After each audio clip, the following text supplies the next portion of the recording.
Selamat sore teman-teman semua.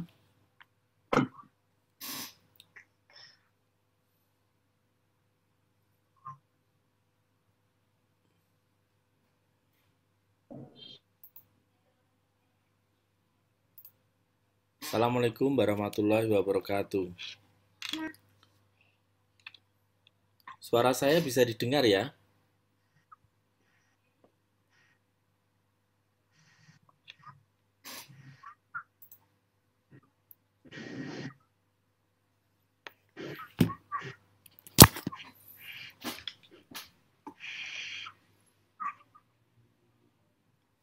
Halo, suara saya bisa didengar ya?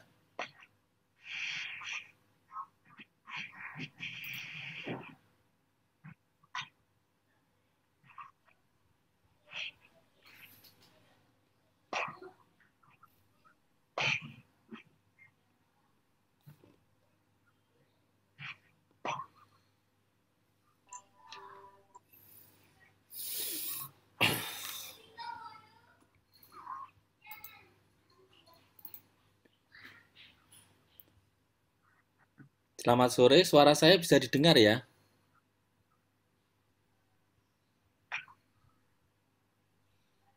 Halo?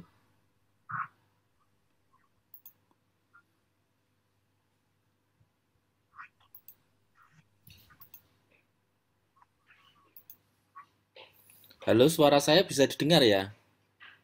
Bisa, Pak. Baik, Bisa, Pak. baik, terima kasih.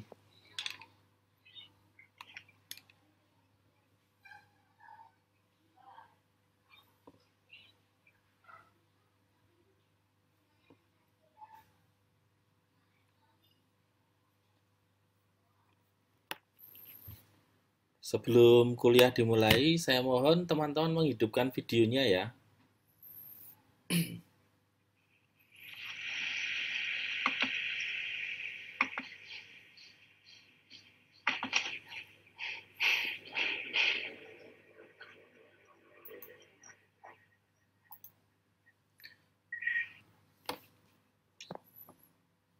Pada kesempatan kali ini kita akan membahas aliran pemikiran hukum. Ya, jadi pada pertemuan yang lalu ya, video dan juga diskusi, kita sudah membahas mengenai aliran hukum alam.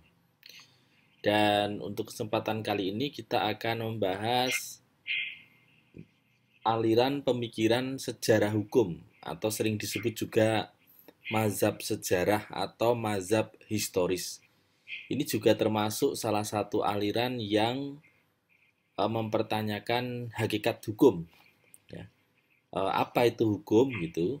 Dari sudut pandang ini, analisis pengertian atau hakikat hukum itu dibahas dari segi sejarah.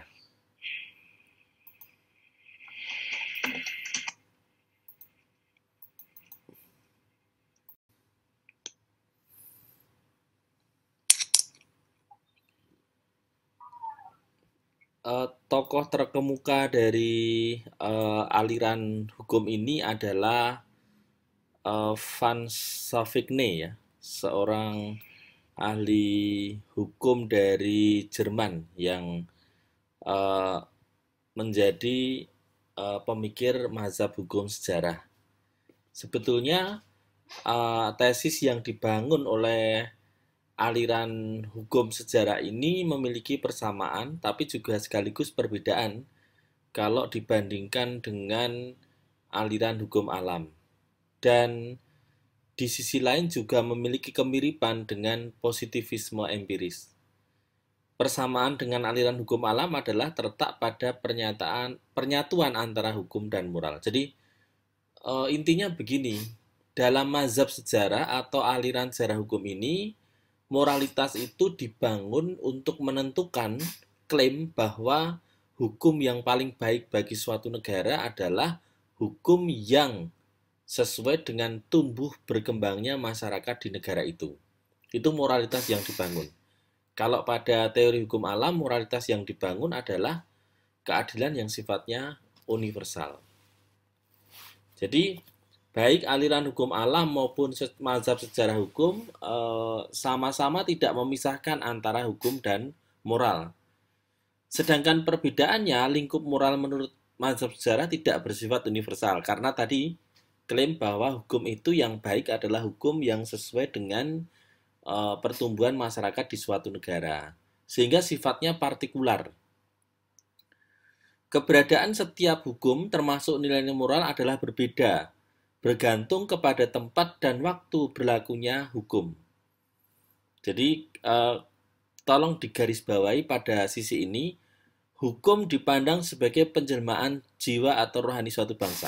Itu inti dari ajaran pemikiran aliran sejarah hukum ini.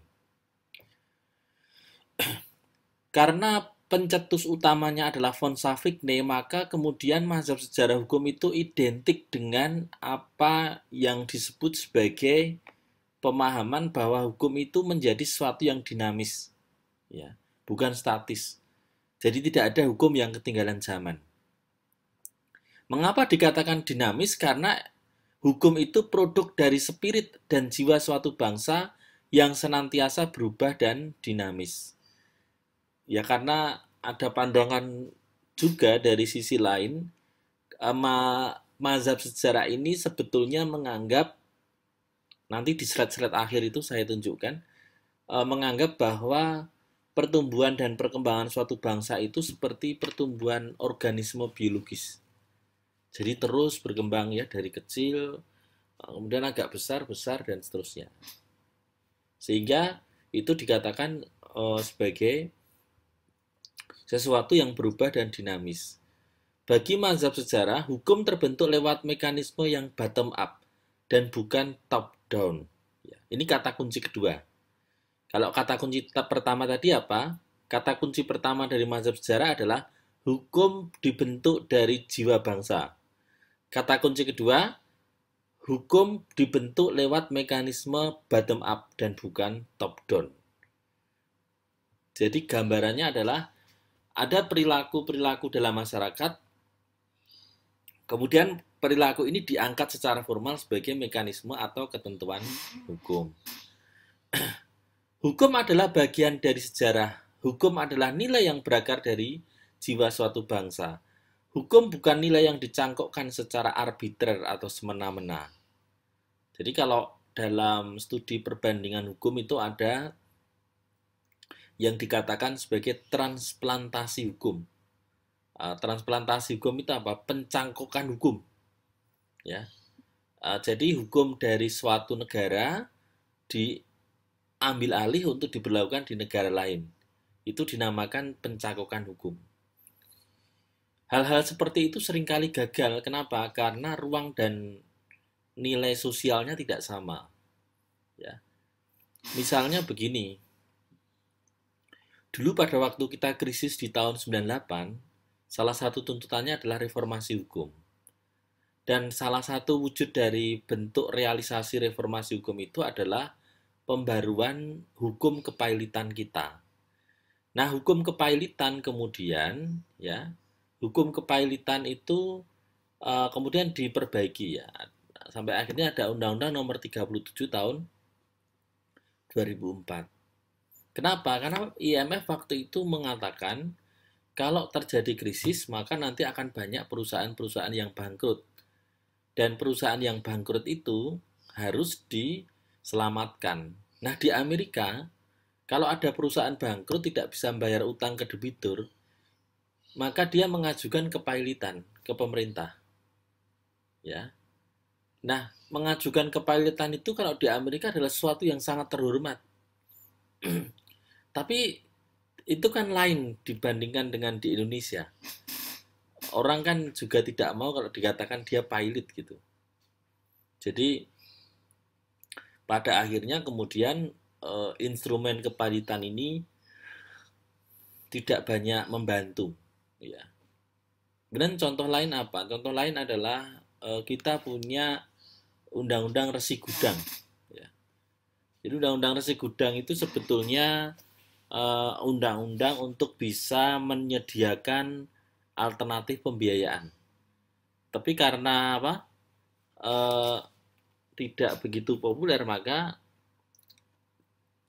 tidak banyak yang membantu. Ya, artinya undang-undang ini menjadi tidak tidak berlaku, ya, tidak begitu diminati sebagai instrumen untuk pembiayaan.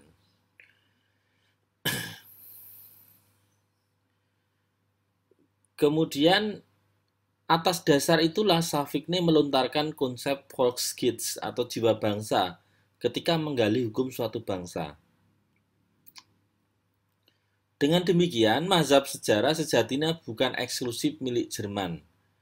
Mazhab sejarah ada di Inggris, Amerika, dan juga Indonesia. Dan Safikne adalah tokoh dari mazhab sejarah hukum Jerman. Jadi, aturan hukum yang dibuat dan diterapkan hendaknya merupakan endapan dari jiwa rakyat. Mazhab sejarah tidak bisa dipisahkan antara hukum dengan fakta, sebagaimana teori positivisme. Ya, mazhab sejarah hukum meyakini hukum tidak perlu dibuat karena ia tumbuh dan berkembang mengikuti masyarakat. Organisme hukum yang hidup ini mengejawantah dalam perilaku-perilaku sosial dalam skala makro. Ya. Penelitian hukum dalam mazhab sejarah mutlak membutuhkan data lapangan dengan mengamati praktek-praktek hukum masyarakat dari waktu ke waktu.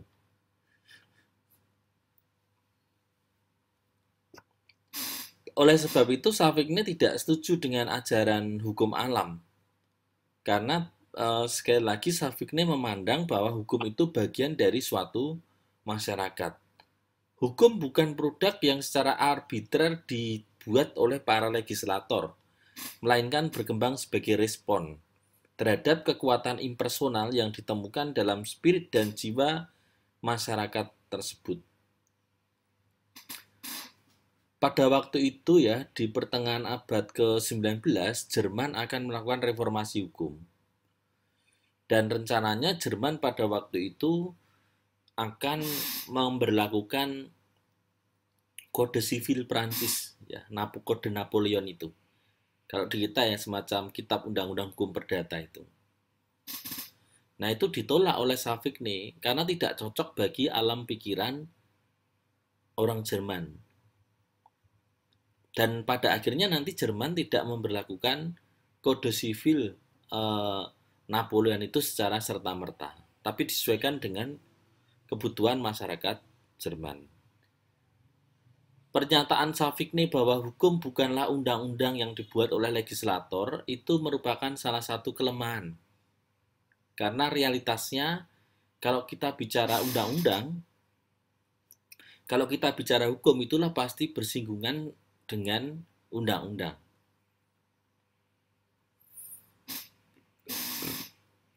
Kemudian, tahapan perkembangan hukum dan masyarakat itu menurut Safikne meliputi yang pertama adalah perkembangan melalui pembentukan elemen-elemen politik yang terkait dengan pernyataan bahwa hukum itu bukan dibuat oleh legislator tadi, tapi bagian dari jiwa bangsa. Kemudian elemen-elemen politik tadi ya menjadi elemen teknis. Ya, pada periode ini masyarakat berada pada puncak budaya hukum dan merupakan saat yang tepat untuk melakukan kodifikasi hukum. Nah, kemudian nanti menurun lagi ya eksistensi masyarakat itu. Ya. Karena nanti yang dinyatakan hukum itu adalah apa yang dibuat oleh para ahli hukum. Nah, kalau sudah terjadi itu, kata Safikne, masyarakat tidak lagi punya identitasnya. Dan dengan sendirinya hukum pun tidak lagi memiliki peran yang besar. Terus nanti kembali lagi ke siklus yang awal itu. Ke siklus yang kedua, siklus yang akhir ini. Begitu seterusnya. Karena itu merupakan perubahan yang sifatnya dinamis. Kenapa Safikne memberi tempat pada hukum yang tercermin dari pola-pola perilaku sosial masyarakat? Karena pola-pola perilaku itu merupakan sesuatu yang tumbuh secara alamiah dan mencerminkan aspirasi dan kebutuhan masyarakat. Oleh karenanya, Safikne tidak memberikan prioritas kepada sistem legislasi karena bersifat man-made dan untuk itu ia memilih hukum kebiasaan. Ya. Dalam teori itu mestinya dibedakan ya antara kebiasaan dengan hukum kebiasaan. Kalau kebiasaan itu sebetulnya adalah cara saja atau usage ya yang tidak memiliki akibat hukum. Tapi kalau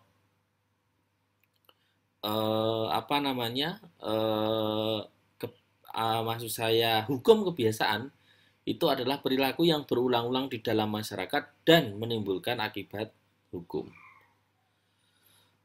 Jadi Safikne mengatakan bahwa hukum dalam pengertian tadi itu merupakan bagian dari pengadilan banding.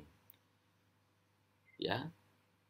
Kalau pemikiran Safikne ini diterapkan, maka itu akan menjadi sesuatu yang menyenangkan bagi hakim. Karena mereka diberi ruang dan keleluasaan untuk melaksanakan diskresinya. Tetapi persoalannya adalah masalah kultur atau kebiasaan masyarakat itu bukan sesuatu yang serta-merta bisa dipelajari. Kita lihat sejarah perkembangan hukum di negara kita ya. Pada tahun 60-an itu pernah Mahkamah Agung mengeluarkan surat edaran. Surat edaran itu pada intinya menegaskan bahwa Kitab Undang-Undang Hukum Perdata tidak lagi dijadikan sebagai kitab hukum, tapi sebagai dokumen hukum saja.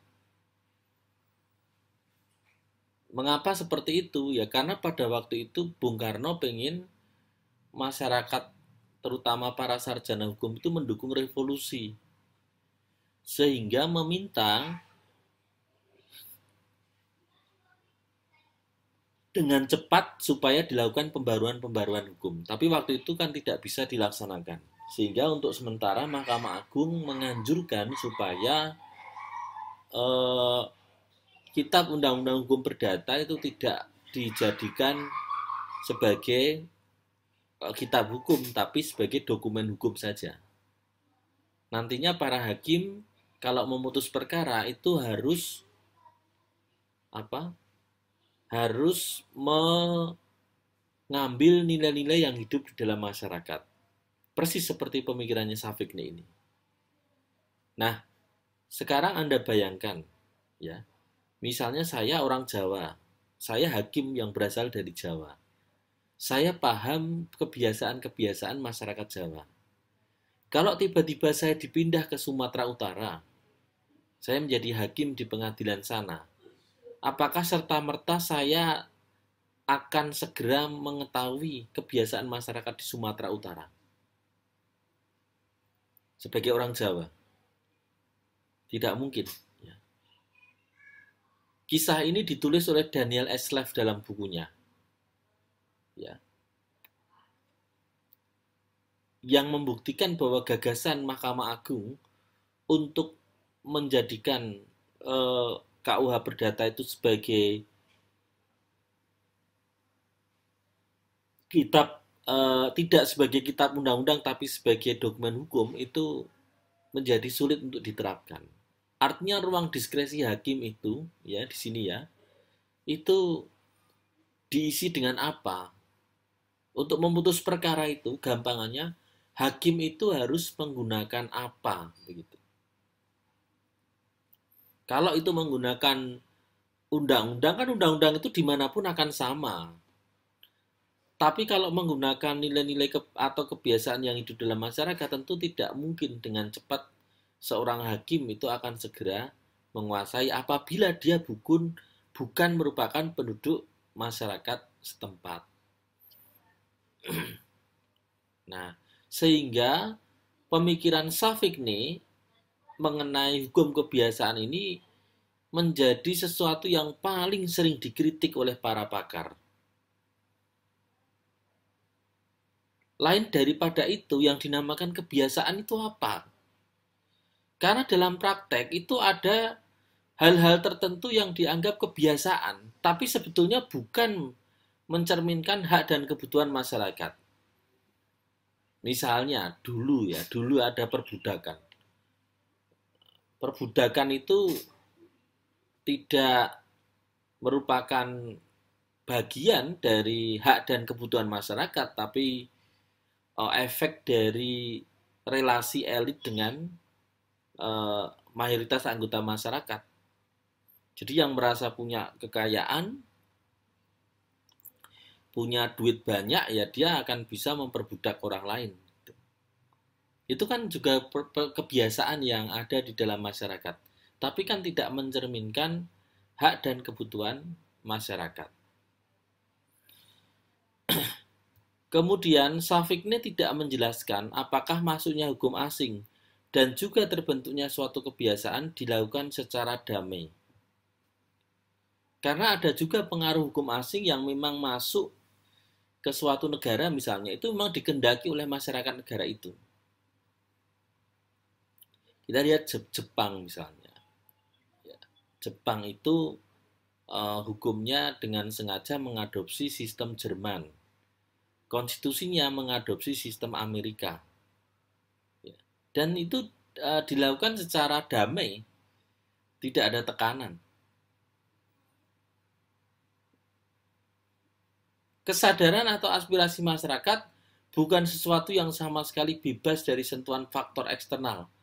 Karena masyarakat sebetulnya sangat rentan untuk menjadi sasaran propaganda media yang pada umumnya terkonsentrasi dan dikendalikan oleh lapisan elit masyarakat.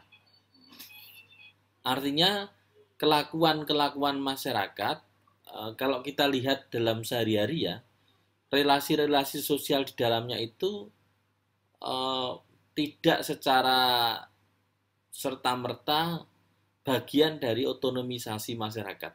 Dia bisa saja dipengaruhi oleh kekuatan-kekuatan di luar masyarakat itu. Dia memperoleh informasi, dia memperoleh pengetahuan, memperoleh pengalaman, termasuk dari media yang kemudian akan menyebabkan dia berperilaku tertentu. Jadi para pakar mempertanyakan Volksgeist atau jiwa bangsa yang dikehendaki oleh Safikne itu bukan sesuatu yang independen. Maka dari sini pertumbuhan masyarakat pun tidak bisa hanya dilihat dari dalam masyarakat itu sendiri. Pertumbuhan itu pasti karena adanya faktor-faktor dari luar yang memberi pengaruh kepada masyarakat. Sehingga kalau kemudian suatu perkara diserahkan kepada hakim dan hakim diminta untuk memperhatikan kebiasaan tubuh di masyarakat, apakah hakim itu sendiri secara otomatis merupakan bagian dari kesadaran hukum masyarakat? Karena faktanya hakim itu ketika memutus perkara itu boleh dengan keyakinannya sendiri, yang mungkin saja bertentangan dengan keyakinan masyarakat pada umumnya.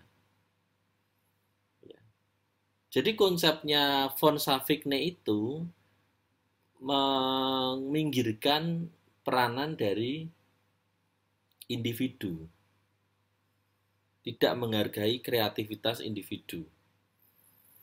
Padahal perkembangan masyarakat itu sangat ditentukan oleh kreativitas individu, oleh sosok-sosok individu yang kreatif, seperti juga Safikne itu sendiri, kan gitu ya. Banyak lembaga masyarakat tumbuh bukan dalam bingkai Volksgeist, melainkan lahir dari berkembang dalam kenyamanan sistem oligarki. Contohnya tadi perbudakan ya. Teori hukum Safikne juga dianggap negatif, kabur, dan bertendensi sektarian. Safikne menentang kodifikasi hukum, padahal kodifikasi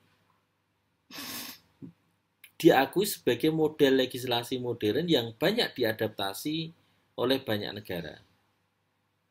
Kodifikasi itu kan apa namanya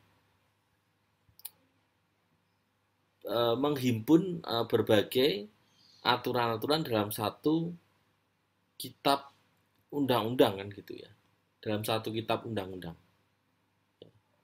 Tapi kalau eh, ini ya itu harus dibedakan dengan gagasan omnibus law itu. Omnibus law itu metode ya, bukan substansi tapi metode untuk apa namanya mengubah berbagai peraturan perundang-undangan itu dalam satu undang-undang. Seperti kemarin kita saksikan omnibus law itu yang disahkan DPR pada apa namanya pada awal Oktober itu ya, yang menjadi demo sasaran demonstrasi banyak kalangan, itu mengubah 79 undang-undang. Maka kemudian ketentuannya menjadi sangat tebal, normanya sangat banyak, jumlah halamannya juga bisa mencapai ribuan. Tapi itu bukan kodifikasi. Jadi tolong nanti dicermati lagi istilah kodifikasi dengan omnibus itu. Itu sesuatu yang tidak sama. Nah, pada abad ke-19 sampai abad ke-20, kodifikasi ini menjadi idola bagi banyak negara untuk melakukan reformasi hukum. Ya.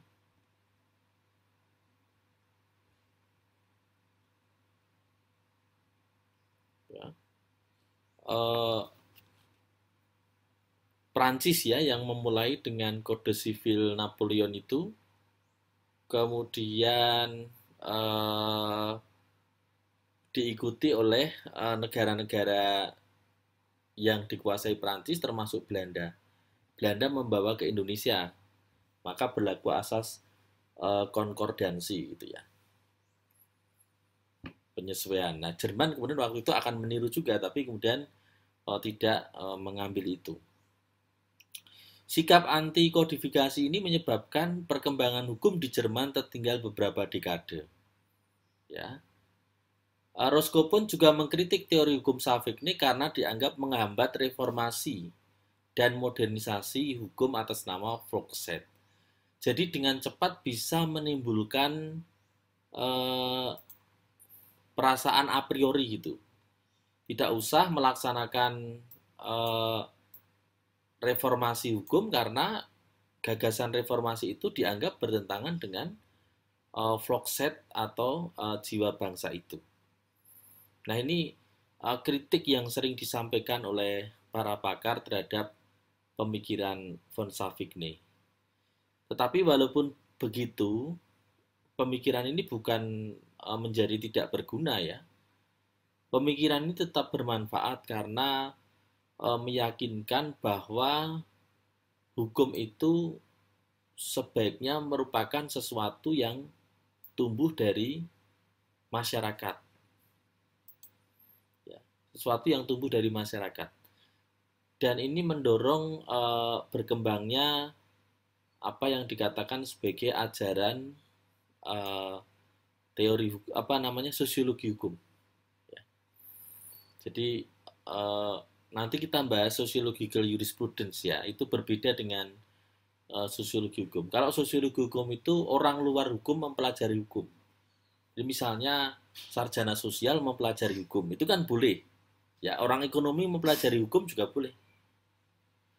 Di UNS ini bahkan ada doktor linguistik ya, itu disertasinya tentang hukum. Ya, tapi dia bukan sarjana hukum. Nah, sehingga dengan demikian memperkaya apa namanya perkembangan hukum karena kemudian dilihat dalam berbagai aspek. Itu jasa von Savikne. Juga gagasan soal bahwa hukum itu hendaknya bottom up ya, itu juga mengilhami pembentukan hukum yang ideal itu harus melibatkan partisipasi masyarakat. Nah, kita melihat di dalam Undang-Undang nomor 12 tahun 2011 tentang pembentukan peraturan perundang-undangan, gagasan itu diadopsi. Jadi di pasal 96 dikatakan bahwa masyarakat itu berhak memberikan masukan baik lisan maupun tertulis pada saat pembentukan peraturan perundang-undangan, termasuk undang-undang. Cuman itu baru di pengakuan saja. Bagaimana caranya ketentuan partisipasi ini harus dilaksanakan? Kan seperti dalam kasus Omnibus Law, itu nampak sekali bahwa pembahasannya itu berlangsung di ruang tertutup ya. Kemudian kita tidak bisa memperoleh akses. Padahal partisipasi itu kata kunci yang pertama adalah transparansi. Proses pembentukan undang-undang di tempat kita itu sepenuhnya elitis. Dan itu sekarang kita lihat gejalanya, konsep elitis ini kemudian semakin nampak karena ada gejala oligarki. Kan kita tidak pernah tahu dalam 1 tahun itu kita mau bikin undang-undang apa. Yang membikin kan pemerintah bersama DPR melalui apa yang namanya program legislasi nasional. Nah, itu bagaimana caranya melakukan kontrol ya. Kalau kemudian undang-undang itu tidak jadi dibentuk, lalu bagaimana? Itu kan kita tidak sepenuhnya dilibatkan. Termasuk juga di tingkat daerah. Kondisi daerah ini kan bermacam-macam. Ada yang memang mampu, ada yang tidak sepenuhnya kuat secara finansial. Nah, daerah-daerah yang mampu itu kadang-kadang karena rajin bikin peraturan daerah, sampai kemudian seperti kehabisan ide gitu loh. Apalagi yang akan diatur dalam peraturan daerah. Nah, maka itu pentingnya penelitian ya, yang dikatakan Safik nih tadi. Ada data-data empiris. Ya. Saya pengalaman melakukan pendampingan di suatu daerah ya, menggagas soal perda ketahanan pangan. Dalam undang-undang pangan, ketahanan pangan itu salah satu komponennya adalah strategi pemerintah dalam mengatasi krisis pangan. Krisis pangan itu terjadi kalau mayoritas penduduk tidak bisa memperoleh bahan pangan pokok dan bahan pangan pokok tertentu. Nah, pada saat pembahasan di DPRD, saya presentasi itu ditolak. Kota kami, kata daerah itu, tidak pernah mengalami krisis pangan. Bahkan ketika pandemi saja, itu stok pangannya berlimpah. Kenapa? Ya karena memang masyarakatnya bisa membeli. Ya. Jadi dia tidak mau dikatakan kalau mengalami krisis pangan. Maka ketentuan-ketentuan tentang krisis pangan dalam rancangan peraturan itu kemudian di drop ya, tidak dibahas. Ini contoh ya bagaimana kesadaran mengenai sesuatu yang harus diberlakukan di tingkat lokal itu menjadi penting. Dulu sering kita ribut soal perda syariah. Ya, perda syariah itu analisisnya dikatakan berhubungan dengan piagam Jakarta dan seterusnya. Sebetulnya menurut saya perda syariah itu tidak ada. Yang ada adalah perda yang sesuai dengan kesadaran hukum masyarakat setempat. Kalau masyarakat setempat memang bisa menunjukkan nilai apresiasi yang tinggi pada ajaran agama Islam atau syariah, yaitu bukan serta-merta sebagai perda syariah. Karena tanpa diperdakan pun ajaran-ajaran itu tetap dijalankan. Misalnya ada daerah dulu ya bikin perda tentang zakat, infak, dan sodako gitu. Itu dikatakan perda syariah. Padahal itu menurut saya bukan perda syariah. Tanpa diperdakan itu juga bisa dijalankan. Lalu ada daerah ya, itu bikin ketentuan salah satu syarat calon bupati dan wakil bupati itu harus bisa baca tulis huruf Al-Quran.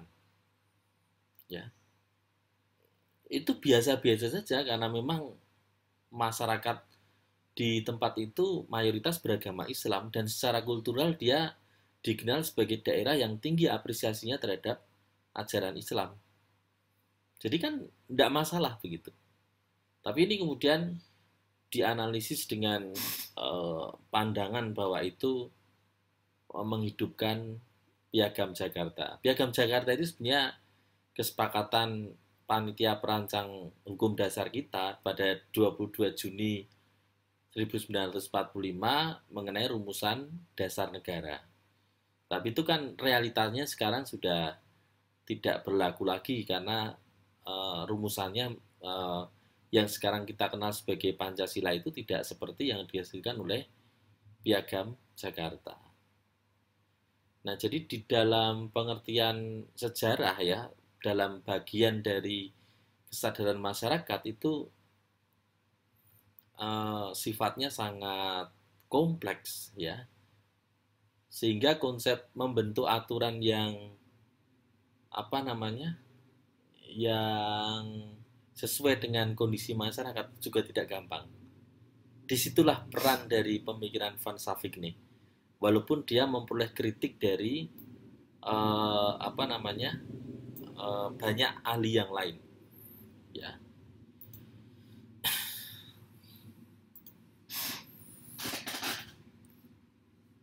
Ini kok masih banyak yang videonya dimatikan ini. Siapa ini pakai nama user ini? Nah, Nila Galirusa, Zainab Al-Mubarok, Fitriandi, Triwahyu. Ikut kuliah nggak ini Triwahyu ini?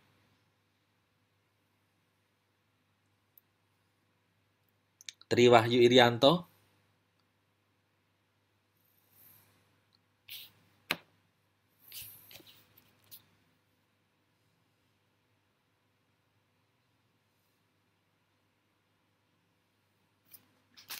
Ini saya catat ya, ini kok hanya fotonya yang muncul.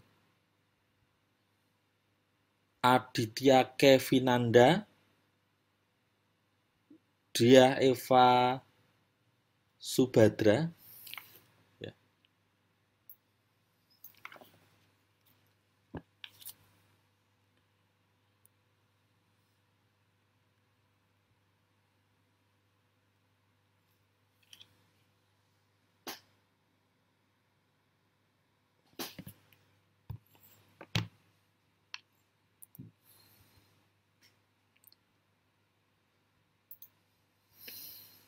Gandung Wahyu,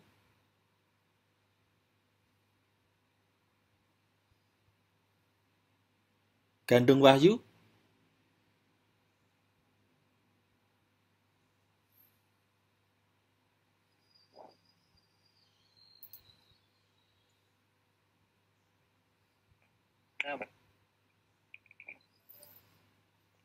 Sheila Oktaviani, Sheila Oktaviani,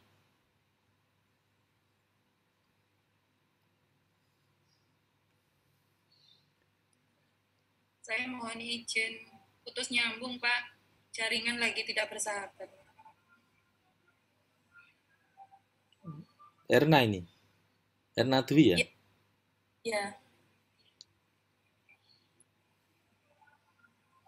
Ini siapa pakai 724.120.2019 A? Tidak di rename.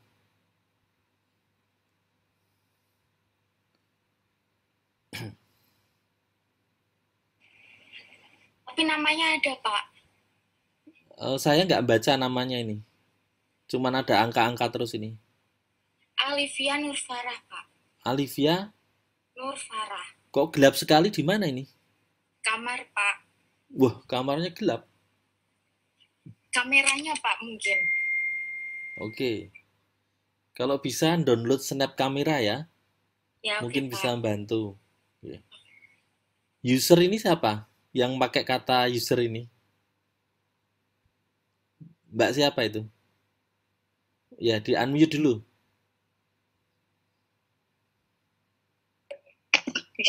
Rizka Villa, Pak. Mohon maaf, Pak. Ini pakai laptop adik jadinya. Oh, ya. Lain kali di rename ya. Nggih. Iya. Nita P.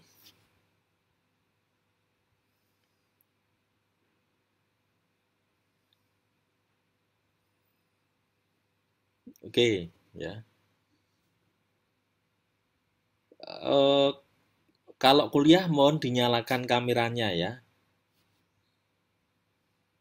Nita dimatikan lagi itu.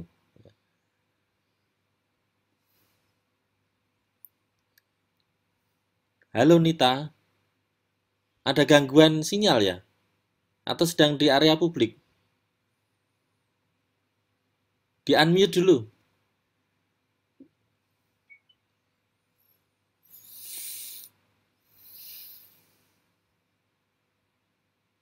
Kok kayak umbel gitu loh, keluar masuk gitu.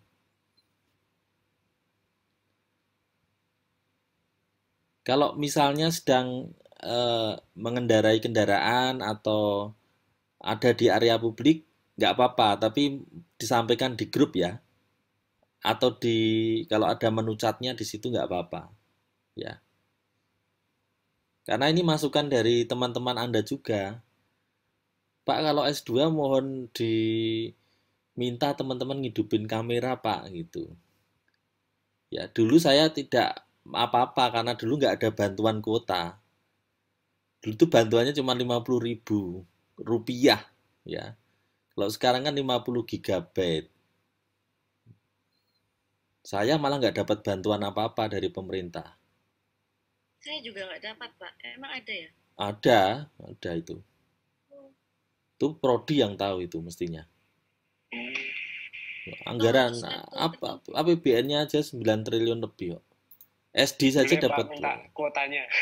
Iya. Dapat Pak, nggak dapat kuota. Lumayan Saya Pak. nggak dapat. Iya. Makanya Dapat, Pak. saya matikan hemat, Pak. Iya. Nggak dapat kuota Pak. Ya. Tapi ada dalil yang dikatakan anak-anak S1 itu S2 dianggap mampu. Astaga. Astaga. Biayanya Pak. Apalagi notaris kan gitu. Calon notaris. Amin Pak. Ya, Amin. amin. Amin. Amin juga Pak. Iya. Notaris Pak. Oke. Jadi saya menyampaikan beberapa hal ya. Nanti materinya saya kirim videonya juga. Yang mazhab sejarah ini. Yang pertama soal presensi itu sistem ya. Jadi ini ada yang japri saya, katanya kemarin ikut tapi tetap alpha begitu. Itu sistem ya. Kalau saya sendiri ngitungnya kehadiran itu adalah jumlah minimal. Jadi kalau sudah 75% minimal kehadiran tercatat ya sudah. Enggak apa-apa, itu boleh mengikuti ujian. Tapi kalau ya keluarnya macam-macam karena sistem itu. Hampir tiap hari saya itu dijabri begitu. Lupa tidak absen ini yang paling sering ya. Apalagi misalnya kayak S1 hari-hari ini mulai UTS itu soal saya beri waktu 2 jam mengerjakan itu selalu saja mesti japri, Pak saya lupa absen gitu. Atau saya terlalu asik mendengarkan presentasi Bapak sehingga lupa absen. Ada beberapa begitu, ya. Ya kalau sudah begitu itu saya tidak bisa bantu karena saya hanya bisa nyetel saja dan nyetel itu pasti nanti sama sistem langsung disesuaikan dengan masa kuliah, ya. Jadi tolong itu digarisbawahi, ya. Tapi jangan khawatir kalau sekali atau 2 kali ya, karena alasan teknis atau karena lupa presensi itu tidak apa-apa, ya. Karena saya tahu kadang-kadang kan saya punya fotonya itu, ada screenshotnya. Jadi saya bisa lihat realita yang sesungguhnya, ya. Banyak yang seperti itu, ya. Makanya termasuk saya minta untuk menghidupkan video itu salah satunya itu, ya. Kemudian yang berikutnya, ini teman-teman hari ini adalah 5 kali tatap muka. Bukan kesalahan kita, tapi sistem, ya. Karena kita mulainya itu harusnya minggu pertama September, tapi kemarin sempat mundur karena beberapa alasan. Sehingga saya perlu waktu ada 2 kali tatap muka lagi, ya. Tadi sudah sepakat ya, hari Jumat jam 16, ya. Untuk sementara saya masih free itu ya, belum ada jadwal. Jadi insya Allah Jumat besok itu bisa tatap muka. Nah, 1 kali lagi itu nanti mungkin di hari Sabtu, tapi tidak tatap muka. Saya mengirimkan video pembelajaran saja. Lalu teman-teman absen di OJW. Kemudian Seninnya itu ujian tengah semester. Sehingga genap 7 kali tatap muka tercatat ya, entah itu lewat video pembelajaran, entah Zoom, itu tercatat ada 7 kali. Kemudian yang 1 kali lagi yang pertemuan ke-8 itu ujian tengah semester. Berarti selesai untuk target saya ya, 8 kali. Dan sesi berikutnya nanti akan setelah ujian tengah semester itu akan diisi oleh dosen yang lain. Ya. Jadi nanti ujiannya saya umumkan ya, apa caranya, soalnya juga saya sampaikan ya, sehingga teman-teman langsung bisa mengikuti. Ya. Oke, sampai di sini ada pertanyaan dulu.